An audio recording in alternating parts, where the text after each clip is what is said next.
Okay, hi everyone, welcome back. Um,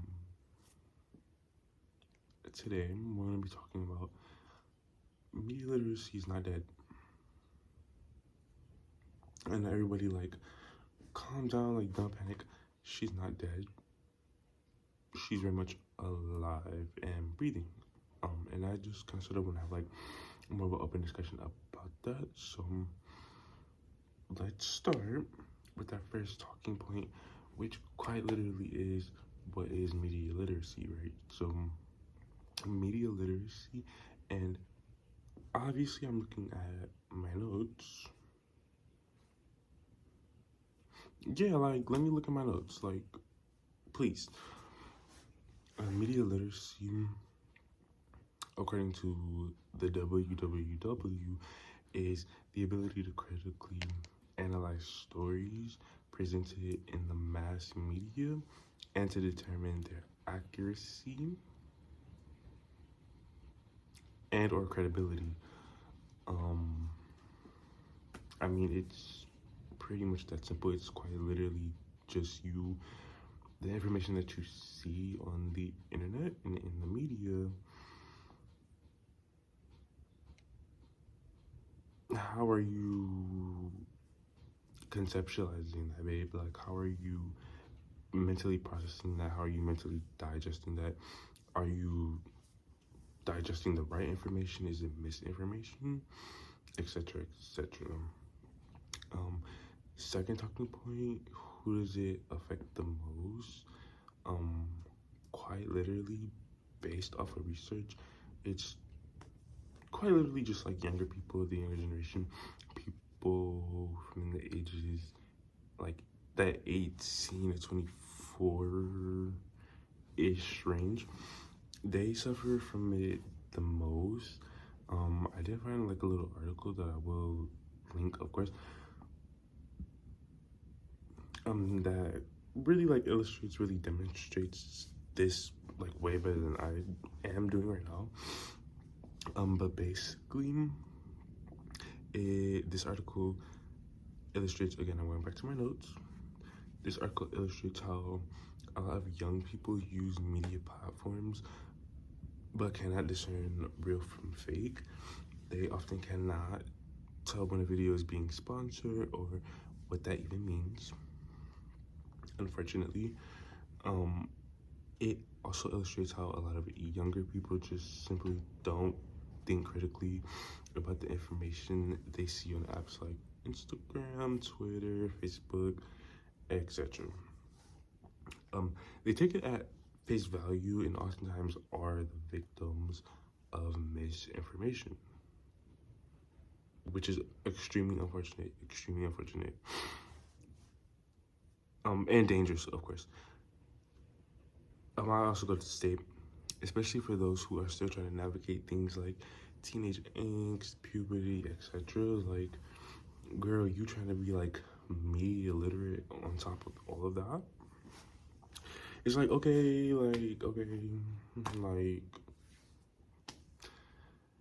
I can only do so much as a teenager. Chill. Like, what happened to holding space, giving grace? Let's get back to that.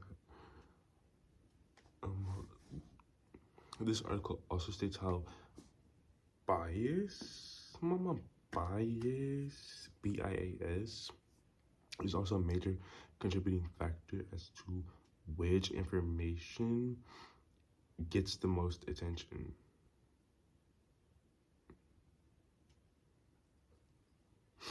So it's they were mainly talking about news publications and stations, things like that. How the CEOs of the radio stations, whatever, depending on what they feel, how they feel that day, girl, what they woke up and ate, quite literally that the simple things like that can literally determine what information that they put out, what type of information is being put out, what it's so much they could quite literally cut out the biggest chunks of meat and like freaking serve you salami slices, babe. And it's like, okay, but where's the rest? Like, where's the rest? Like, I want the whole thing. Like, don't cut around the meat, babe. Just give it to me. Like, just give it to me. Um, I also go in the state. Oh, wait. It's I basically just say how like it's extremely dangerous. Like, girl, somebody's personal bias, your personal bias gets to dictate with the world, mama, the world, the freaking global, the globe, that gets to determine, or you get to determine what we see and what we don't see. I don't know. It's just very dystopian. A person's bias, especially when it comes to things like news and articles, can literally affect your entire process of thought. I mean, unoriginal thought has been thrown to the side because someone, oftentimes extreme bias, outweighs your personal beliefs or your personal biases, causing internal confusion for many. If you're a young person trying to literally navigate this thing we call life, it can be like blindly walking across a bed of nails. Third point, how do you even learn media literacy? Like, how do you even learn that, right? So I do have another article by Amanda Wicks. I'm from the University of Communications. She wrote this on May 28th, 2021.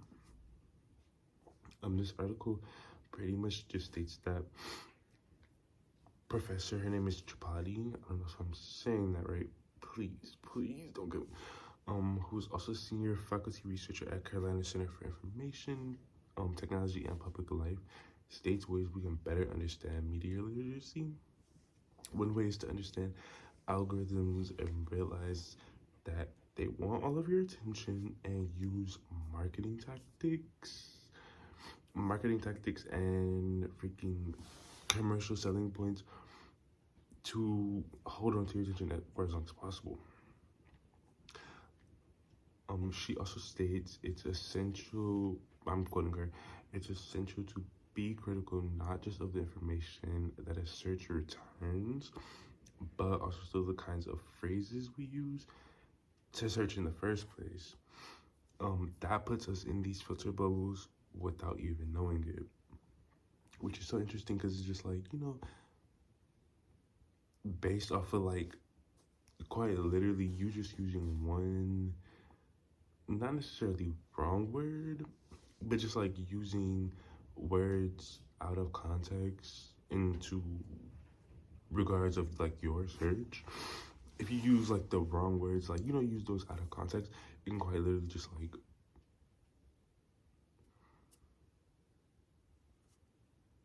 shift the whole process, cause you to be misinformed, like not good stuff, all that bad stuff.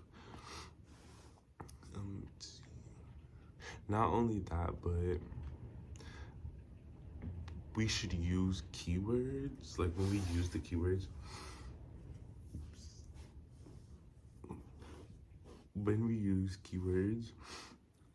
we should also be critical of that. It also says we should also be critical of using keywords. Not only that, but use keywords that inherently challenge the way we think. Sometimes we use keywords that reflect our bias, and that can lead us down a path to be misinformed. Just because all of the returns support your existing position, don't necessarily mean that that's all the information out there, Tripathi states, which I find to be very insightful. Of course,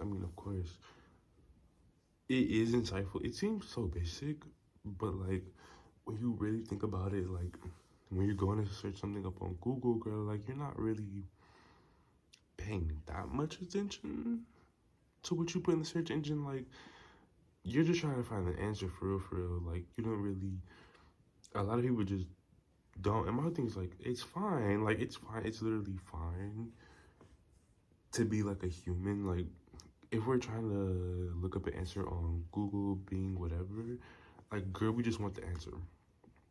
Like, we just want the answer. But what this whole video is about is just quite literally thinking critically. It's literally just about thinking critically when it comes to research and questioning everything, which I'm going to get into that later. But lastly, Chapati states to never stop learning. Period. Never stop learning. There are many projects and sites that can keep us abreast of the large media landscape that changes pretty much every day. Chapati recommends infodemic.blog, which provides educational resources to sharpen our media literacy skills at a time when false or misinformation is at an all-time high. So what now? What now? What do you do now? Never stop learning. Period. Like, you can never stop learning about too much about anything. Question everything. Question everything unless there's evidence you can put both your eyes on. Both your eyes. Be conscious. Be conscious of the content you consume and regulate. Carefully consider how much time you spend consuming said content material, babe. Like, just be mindful. Like, literally just be mindful. Be mindful of the time you spend on this content that you don't even know if it's like accurate, but you're spending so much time consuming it, right? The allergies, babe. Okay, lastly, give yourself grace. That was my last thing. Just give yourself grace. Like, remember that you are a human. You are a human, and it's okay to mess up, make mistakes. We just learn. All you can really do is just like learn and grow. So that was literally all I have for this video. Obviously, I'm not an expert. So if there are any experts, like, quite literally, leave a comment, babe.